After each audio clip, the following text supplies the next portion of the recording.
Friends, welcome to my channel Snigdha వంటలు. ఈరోజైతే చాలా ఇంట్రెస్ట్తో ఒక రెసిపీ అయితే చేశానండి. అది ఇలా ఫ్లాప్ అవుతుందని అస్సలు అనుకోలేదు.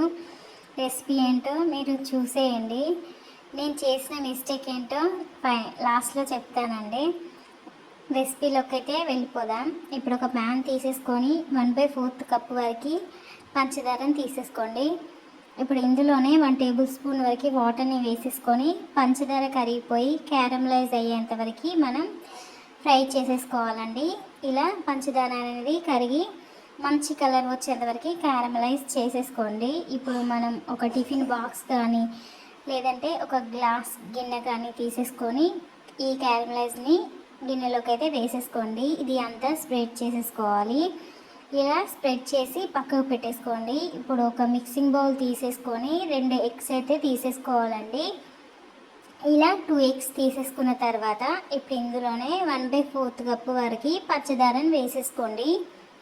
ఇలా పంచదార వేసేసుకున్న తర్వాత బాగా బీట్ చేసేసుకోవాలి. విస్కర్తో ఇలా బాగా కలిపేసుకోండి. మనకి పంచదార కరిగేంత వరకు కలిపేసుకోవాలి. ఇలా పంచదార కరిగి కొంచెం క్రీమీ ఫామ్ వచ్చిన తర్వాత 1 టేబుల్ స్పూన్ వరకు వెనీలా ఎసెన్స్ వేసేసుకోండి.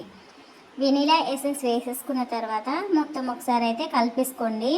ఇప్పుడు ఇందులోనే 1 కప్పు వరకు చిక్కటి పాలను వేసేసుకొని బాగా కలిపేసుకోవాలి. ఇలా కలిపేసుకొని మనం ముందుగా క్యారమలైజ్ వేసుకున్న గిన్నెలోకి అయితే ఈ పాలను వేసేసుకోండి. ఇలా పాలు వేసేసుకొని మూత పెట్టేసి స్టీమ్ చేసేసుకోవాలండి. నేను ఇక్కడే మిస్టేక్ చేశాను.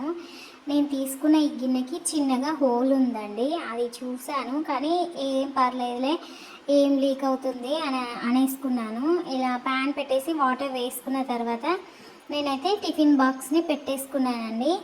ఒక 10 to 15 మినిట్స్ తర్వాత కొంచెం కుక్ అయిపోయిందో ఏమో చూద్దామనేసరికి మొత్తం హోల్ నుండి అంతా వాటర్లోకి వచ్చేసిందండి. వాటర్ అంతా మొత్తం ఈ ఎగ్ కారిపోయింది.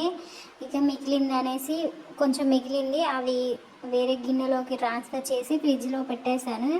పిల్లలకి చేస్తాను అని చెప్పేసరికి వాళ్ళు మళ్ళీ చూస్తారు కదా అనేసి ఫ్రిడ్జ్లో పెట్టేశాను చేసి. టేస్ట్ అయితే బాగాలేదండి. ఇదేనండి నా రెసిపీ స్టోరీ.